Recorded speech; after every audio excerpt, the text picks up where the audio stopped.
Greetings, BookTube. I'm Ryn Jackson, and you're watching Bundles and Books, a channel where I talk about books while playing Stardew Valley and fixing up the community center. This is my 6th check-in for my 52 books in 52 weeks challenge, and I'm going to talk about the next 12 books I read in 2020. That would be books 40 through 52 if you're keeping track, which means this is also my final check-in for my 52 books in 52 weeks project. Although this video contains the conclusion of my project, I'll only be halfway done going over all the books I read this year. Because it does contain the conclusion of the project, I'm going to rank all 52 of the books from the project I've discussed so far, from my least favorite to my most favorite. I think this type of ranking can be helpful in seeing how wide a range of reading enjoyment can be contained within a single star rating. And if you want to know more about why I decided to challenge myself to read 52 books in 52 weeks in 2020, I've linked my first video about this down below. In that video, I also explain my rating system if you want to know more about how I rate books. Hopefully that will give you a better idea of what exactly I mean when I rate a book 3 stars or 5 stars. This is my rating system, so it's subjective to me and my tastes and my opinions. This is also my completely subjective ranking. Your ratings and rankings might be different. If you loved a book that I didn't, I'm happy for you. I hope every book I pick up will be a 5-star read, and I wish the same for you and your reads. Additionally, I have linked below US library resources that allow out-of-state or out-of-country individuals to check out books online. In other news, my video card died a couple weeks ago, and I'm in the process of getting my new computer set up. I still don't have access to the save files with my usual farm, so I'm once again recording this from the screen of my Switch. If the farm and character look different, that's why. I'm going to try to recover or recreate the original farm once my technology issues are sorted out. Now let's talk about the next 12 books I read in 2020. Instead of going in exact reading order, I'm going to group similar books together like I did in my last check-in. I'll start with YA again, and then we'll go from there. Before I get into the specific books, I just want to give a blanket statement that I'm not appreciating YA very much this year. I think it's simply that the types of themes that are common in YA, particularly YA romance, are less compelling to me at this moment than the types of themes explored in adult fiction. This doesn't mean that I think the themes explored in YA are less important than the themes explored in adult literature. It also doesn't mean that I'll never find those themes compelling again. All it means is that those themes generally aren't compelling to me right now at this particular moment in time. To that end, I want to remind you that I consider 3 stars to be a good rating. It means that I think fans of the book's genre would enjoy that book and that the book is free from major artistic or technical errors. So, okay, in alphabetical order, by title, the first YA novel I have to discuss is A List of Cages by Robin Rowe, which I rated 5 stars. The plot of this book involves child abuse, so I'm going to put my content warning on the screen now. I'll take it down when I'm done talking about this book. This book follows 2 perspectives, Adam and Julian. Adam is a high school senior assigned to serve as an aide to the school psychologist. She asks him to track down a troubled freshman who keeps missing his appointments. The freshman turns out to be a boy named Julian, a foster brother Adam hasn't seen in 5 years. At first, Julian seems like the boy he once knew. However, as they spend more time together, Adam realizes that Julian is keeping secrets. Secrets like where he hides during the school day and what's really going on inside his house. I've mentioned this before, but I used to work in a form of risk management where I was tasked with preventing child abuse in institutions like daycares, schools, and churches. And part of this job was developing training for children and teens to increase the likelihood that they would report abuse or attempted abuse after the first incident. And to that end, we always strove to impress upon them the importance of not keeping secrets. It's not unusual for children to confide in other children about their abuse and then ask those friends to keep the abuse a secret. It's also common for abusers to encourage children to keep the abuse a secret as well. And I wish I could give this book to every middle schooler because it so clearly lays out the importance of sharing concerns with responsible adults. It's not a perfect book. The school psychologist could definitely be better at her job, for example. And the plot kind of required her to be bad at her job, but I wish the author had found a more creative way to deal with her character. And also, I thought the narrative went a bit off the rails towards the end of the book, and the book didn't finish as strongly as I would have liked. That said, the core message of the book, that you're not always helping yourself or your friends when you keep secrets, is so important for kids to read, and the author did a great job with that. Next is Panic by Lauren Oliver, which I rated 4 stars. This book focuses on the small, dying town of Carp and a dangerous game that the graduating seniors play called Panic. Our main character is named Heather, and she didn't plan on participating in the game this year, but when things change with her situation and she becomes desperate to leave Carp, she also becomes desperate to win the game. The main competition in the game is Dodge, who is out to win Panic to help pay his sister's medical bills. But in a town where everyone is so desperate, everyone has something to play for, so the competition is fierce. This book hits a lot of themes related to economic insecurity that I think are important, like lack of access to affordable quality healthcare, communities being hollowed out by lack of employment due to factories closing, and then subsequently retailers packing up for greener pastures when that happens, a breakdown in our social fabric and social services due to this lack of resources. There's a lot here. The kids in this town have so few opportunities that they are literally willing to put their lives on the line to play this dangerous game and claim the cash prize. There are a lot of challenges to being poor that are hard to understand or believe if you've never been poor or never educated yourself on what it's like to be poor in America. Media portrayals of poverty miss a lot of the hard realities that people face day to day. But Oliver gets this more right than a lot of other writers. In addition to that, she did a good job making the game at the center of the story tense and exciting. So this one really worked for me and I appreciated it. The next YA novel I picked up in 2020 was Picture Us in the Light by Kelly Loy Gilbert, which I rated 3 stars. I'm on the fence about my rating for this one, and 3 stars can occasionally act as a placeholder rating for me. If I do change the rating, it will likely be to bump it up to 4 stars. This is a queer YA contemporary centered on Danny Chang, who is the son of Chinese immigrants living in Silicon Valley. Danny has been an artist for as long as he can remember, and he has his family's blessing to pursue his dream of going to art school. His goal is to get a scholarship to RISD so he can attend the prestigious art school after high school. When Danny discovers a taped up box in his father's closet that's filled with old letters and a file on a powerful Silicon Valley family, he realizes there's more to his family's past than he ever imagined. And so he decides to dig deeper, and he uncovers this secret that puts his whole way of life in danger. My main issue with this book was that I thought there was too much going on, too many plots that the author was exploring. I appreciated the representation, but I think it might have been improved if she had cut some of the side plots and focused on the immigration plot and Danny's coming of age and dealing with his sexuality. As it was, because she was addressing so many additional things, I thought the book lacked the depth it could have achieved with some editing. So I don't think it was bad, but I also don't think it was as great as it could have been. Next, I read This Is Kind of an Epic Love Story by Kacen Callender, which I rated 2 stars. I disliked this book so much that I almost didn't read Felix Ever After, which would have been a shame. I appreciated the diverse characters and the representation there, but I didn't like the character building or the plot or the dialogue. So it was a huge miss for me in most ways. I would suggest skipping this one and just reading Felix Ever After instead if you're interested in Callender's work. Callender seems to have really found their voice in between writing this one and that one. Then, because I like to torture myself, I read What If It's Us by Becky, Albertalli, and Adam Silvera, which I also rated 2 stars. I'm not going to spend much time here. I already mentioned that I dislike Adam Silvera's writing. I didn't love Simon, but my problems with the book weren't the writing itself. So I thought I'd read this and give both authors one more shot, and no, not for me. Unpleasant characters, and not ones that I think were deliberately so, and no chemistry between the love interests, and just an overall lackluster plot, so just a pass. Before we move into adult literature, I want to talk about An Absolutely Remarkable Thing by Hank Green, which I rated 4 stars.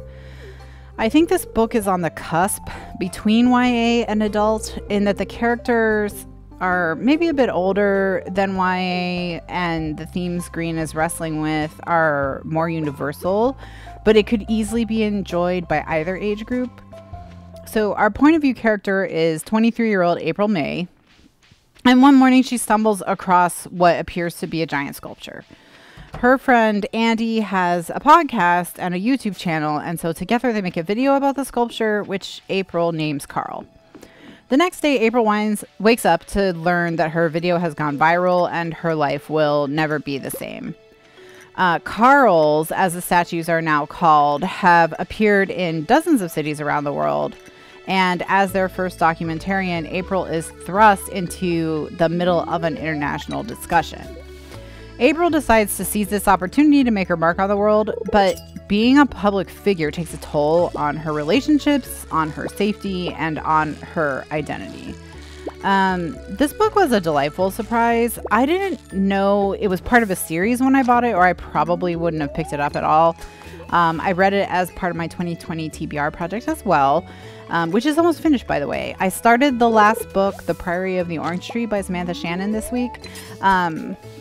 So in this book, Hank Green is wrestling with some very adult themes, such as how social media changes how people become famous and the nature of fame, as well as how people become radicalized.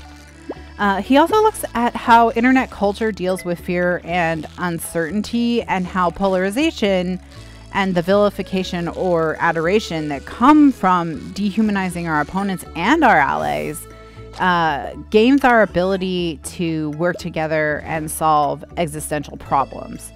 On top of all that, the book is simply entertaining. April May sucks in a lot of ways, but it's clear that Green intended for her to suck. It's not an accident that the narration is first person and we're constantly subjected to April's justifications for her actions. She's clearly lying to herself as much as to the reader about these changes in her life, and that's ultimately the point. I highly recommend this book, but maybe wait until the series is complete and then marathon them, because they're very fast paced and leave you wanting to know what happens next. Okay, so next I read Footprints in the Sand by Mary Jane Clark for my book club, which I rated 2 stars. This book is technically a cozy mystery, but there was something off about the writing and the tone. I experienced a lot of dissonance reading this book that really made me question the whole existence of the cozy mystery genre. Like, why are there so many books about bakers casually solving murders while on vacation, as if murder isn't a super serious subject?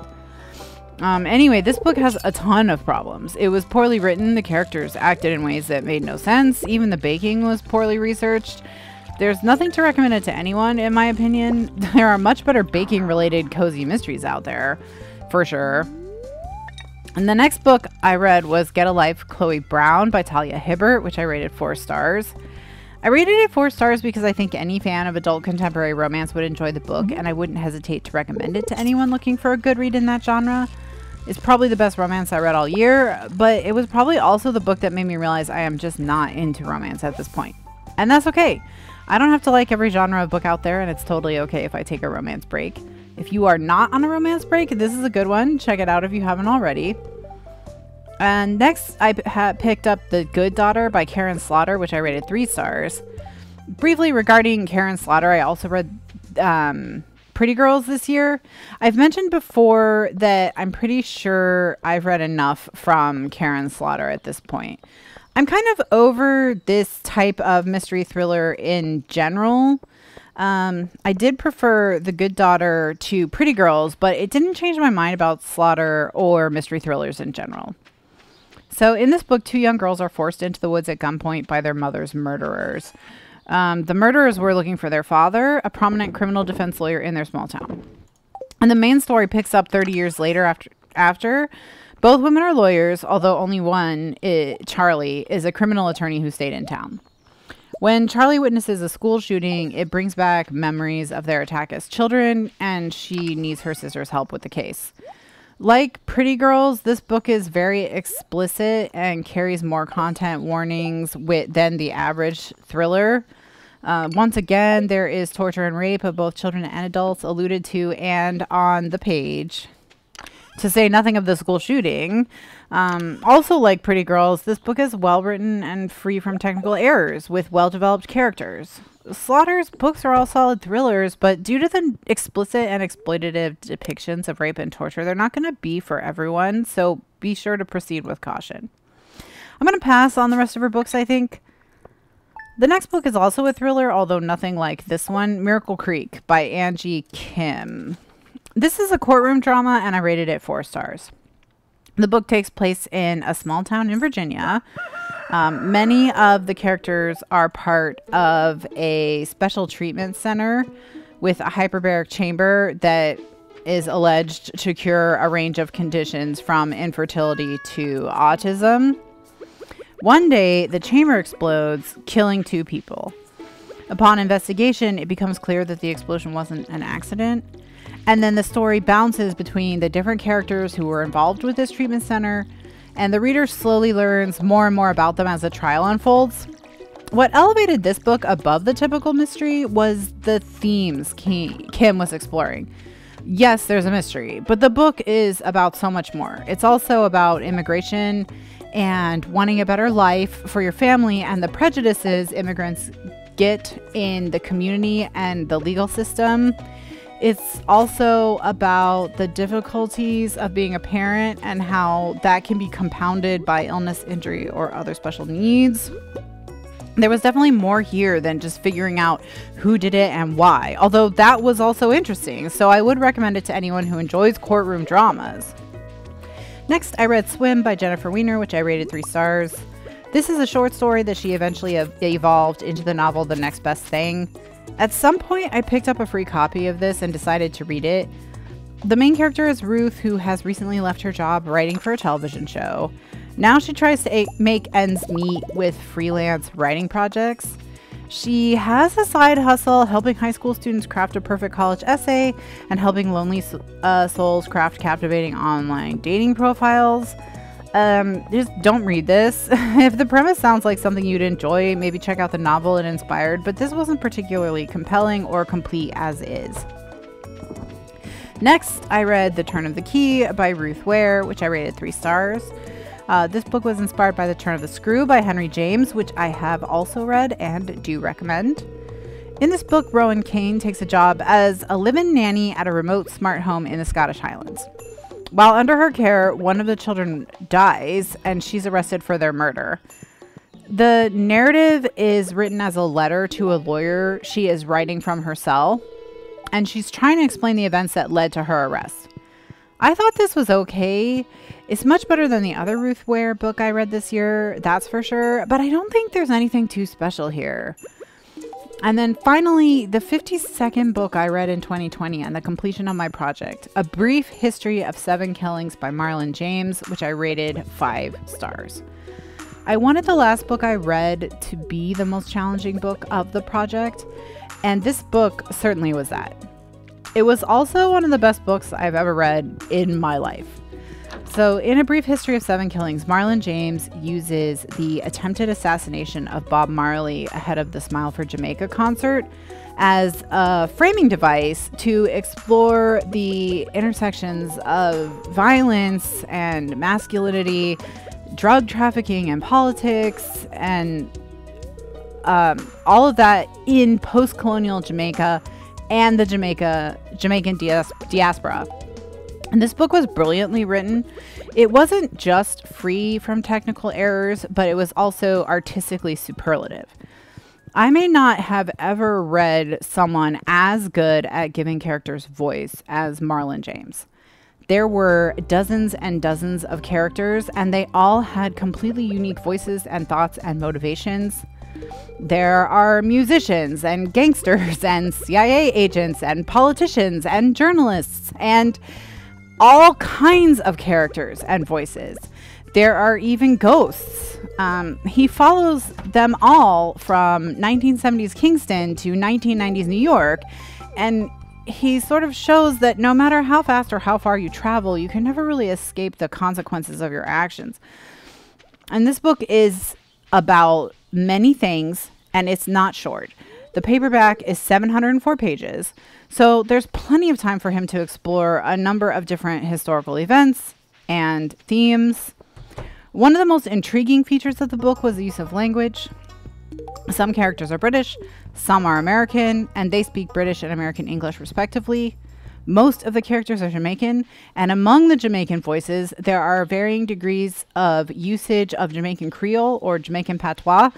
And usage of patois by a particular character can vary depending on the situation they're in. It must have been so difficult to keep track of all of just the language alone, and it's masterfully done. The book is also emotionally gripping. One of the 7 killings was probably the most harrowing thing I've read all year. It was just devastating to read. It was absolutely fantastic work. I highly recommend you look into the book more and decide if it's something you want to pick up. Be aware that there's discussion of colonialism and all kinds of violence, immigration, drugs, drug trafficking, a number of other sensitive topics. So do your research before you dive in.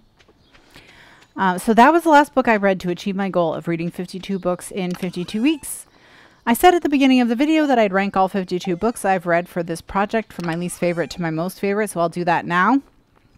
Books that I rated 2 stars in order from least favorite to most favorite are A Little Life by Hanya Yanigahara, Double Whammy by Hiaasen, Pride, Prejudice, and Other Flavors by Sonali Dev, This Is Kind of an Epic Love Story by Kacen Callender, I Believe in a Thing Called Love by Maureen, They Both Die at the End by Silvera, What If It's Us by Becky Albertalli and Silvera, Simon versus the Homo Sapiens Agenda by Becky Albertalli, Footprints in the Sand by Mary Jane Clark, The Unhoneymooners by Christina Lawrence, Perfume, The Story of a Murderer by Patrick Suskind.